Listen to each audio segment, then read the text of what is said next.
Hey, what is going on? You know who it is. You know what it is. Alright, so, the past few days with this whole Stephen A. Smith and T.O. story has been intriguing to say the least, and it opens up a discussion about a lot of different things. You can just break a lot of this stuff down into segments and stuff, but I'm gonna give my own interpretation, and I think some people gonna understand where I'm coming from. If not, that's fine. But Marcellus Wiley was pretty much on the same, he was on the same tune I was, and the same page I was when it came to this whole Stephen A. Smith, Max Kellerman, and T.O. thing. Now, as you guys know, Terrell Owens and Stephen A. Smith have been going at it the past few days, over some stuff. Basically, when T.O. was on the show, and basically he got at Stephen A. Smith, and basically he humiliated Stephen A. Smith in front of the world when he made his comments about Max Kellerman. Even though at the time a lot of us found the comments funny, which to a certain degree I still find it funny, but then at the same time those type of comments can be dangerous.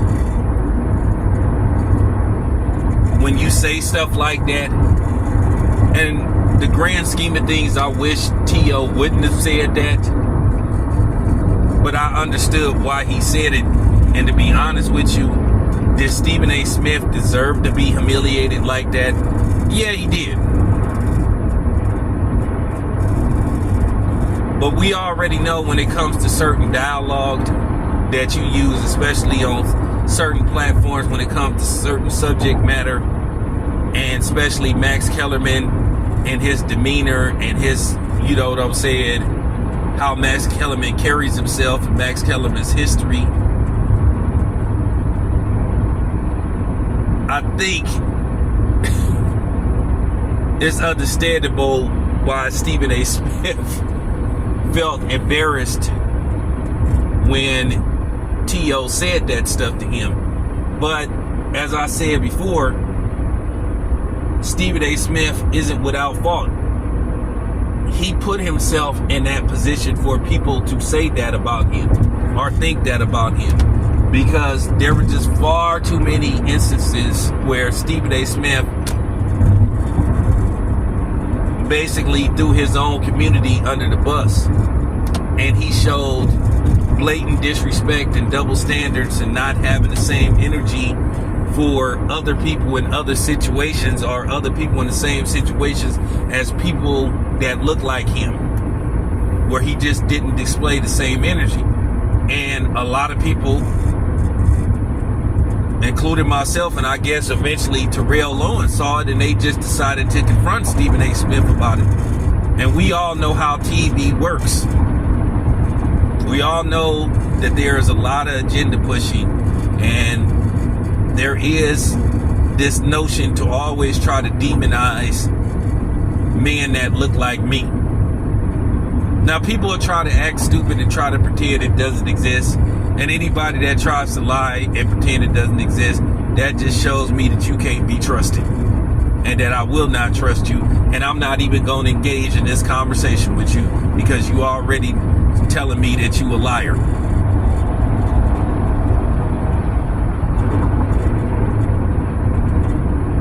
I just think Stephen A. Smith was so humiliated by what happened with T.O. saying that to him, to where he instantly developed this disdain for Max Kellerman. Because one thing, you don't like another black person telling you that a non-black person is more in touch with the community than you are.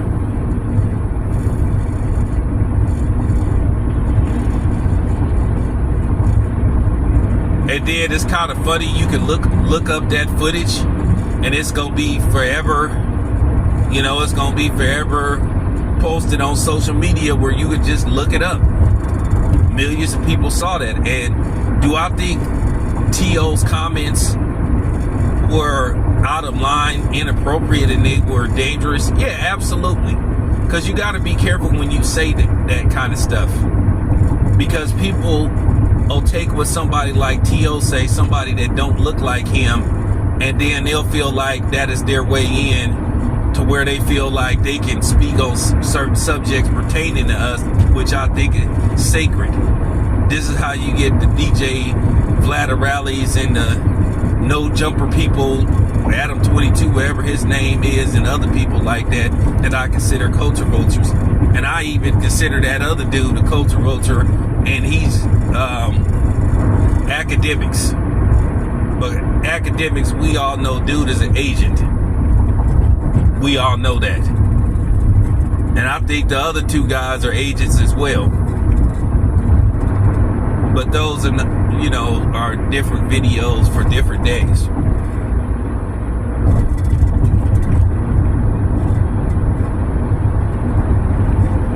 But I'm glad Marcellus Wiley basically spoke on the lines of what I was saying about that whole situation. And like I said, right is right and wrong is wrong.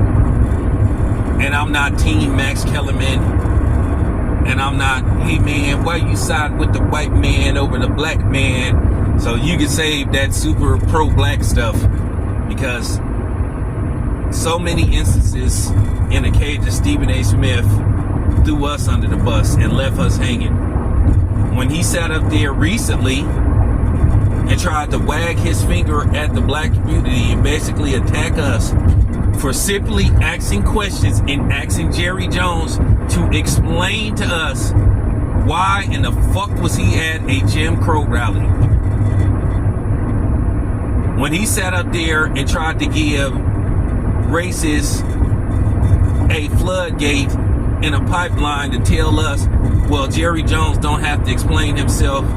Well, yeah, he do if he expect us to buy Dallas Cowboys apparel and go to the games and all that kind of stuff. Now, a couple of people came on here trying to talk crazy to me, a couple of non-blacks, and white people, and they got their asses checked. And a couple of coons when they tried to come on here trying to talk to me about that Jerry Jones situation. Which Jerry Jones is tied to another situation, which I'm gonna do a video about that later on. But when he did that, nah. So why should we show our support for Stephen A. Smith when he's undermined us on several occasions?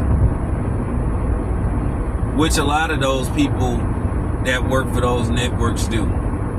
So I'm not going to sit up there and play this game about, hey man, don't side with Stephen A. Smith over, nah, hell nah.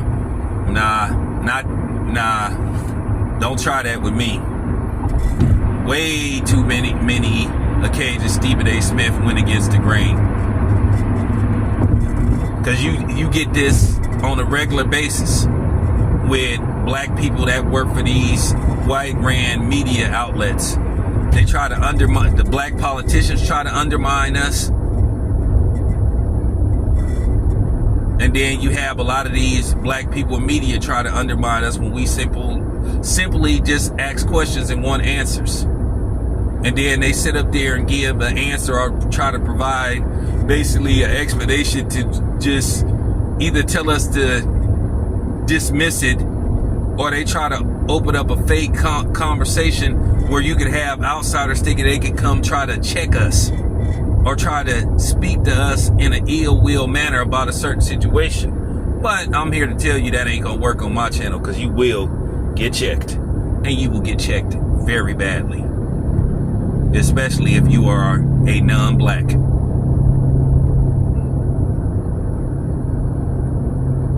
So I just think Stephen A. Smith just developed this vitriol, the secret hatred towards Max Kellerman. When he walked in an ESPN studio every day and saw Max Kellerman, he saw Max Kellerman as the enemy. Nothing was wrong with First Take when Max Kellerman was on there. Nothing. I thought Max Kellerman was a good addition to First Take, and nobody had a problem with him being there. Now, Max Kellerman isn't there anymore. I'm sure eventually Max Kellerman will pop back up. And like I said before, I met Max Kellerman. Max Kellerman has done a few interviews with me, and I've had conversations with him outside of boxing. You know, I've had conversations with him, you know, on camera and off camera. And Max is he's an okay guy. He's solid. And let me compare the whole thing with Max Kellerman. When somebody say that somebody is so-called one of us, especially if they're black, I don't think nobody likes to be told that, because at the end of the day, I wouldn't like somebody telling me that somebody is blacker than me. And I've always said that, and I mean this from the bottom of my heart. Nobody that is not black can out-black me. And I know there's some people that think they can, but you can't, because one, I am black. And I think one thing that a lot of people don't understand is when somebody that looks like you says that to you, it can be deemed as disrespectful and hurtful. Because to a certain degree, those are fighting words, to be honest with you. And basically, T.O. kind of was calling Stephen A. Smith a coon. And that's basically what it was coming down to. You know, a few months back, I never got a chance to do a video about this, but I'll do a quick video maybe eventually about it. I'll just do it as a random video. But I know a few months ago, Kid Capri, who I don't even really consider black anyway, he said something that was really offensive and disrespectful towards, you know, people like me. Now, you guys know there's this notion where a lot of times black artists feel like they have to cover and protect Eminem when somebody criticizes Eminem. And it could just be a fair assessment of maybe a project that he has coming out, or when you just analyze Eminem as a rapper. And I think it gets frustrating when you try to explain your stance on Eminem and how you feel about him. I've said this several times about Eminem. Never said the guy couldn't rap. I said Eminem is a great rapper. He is a very talented rapper. But when you criticize anything he puts out, not only do you have people that look like him try to attack you and put you down, sometimes you have black people that try to attack you. And when Kid Capri said that black people is jealous of Eminem because he do black stuff better than black people, I was like, whoa, hold on. Hold on, dude. Hold on, dude. Nah, you don't get to say that. That's just going overboard. I'm gonna say this, and I'm gonna say this once again. People have the right to criticize Eminem. Charlemagne has criticized Eminem, and people say he's a hater and all this kind of stuff. The real racists and coons are the people that always attack anybody. And I've seen even white people assess Eminem and say what I'm saying, and then, you know, they don't get the backlash that I get. But they will sit up there and start calling you a racist if you criticize Eminem. Well, first of all, there ain't no such thing as a black racist. But yeah. So this was along the lines of the Max Kellerman thing. Sorta. But I just don't like nobody sitting up there saying that, well, Eminem can do black stuff. Nah, no, he can't. Because Eminem will never understand the black experience. Because at the end of the day, he's still a white boy. And that's just basically it. But yeah, good stuff by Marcellus Wiley. Good stuff. But I just wanted to give my take on the situation, and it's good to see that somebody take is on the same lines as mine. But anyway, this your boy Tay, and I'm out.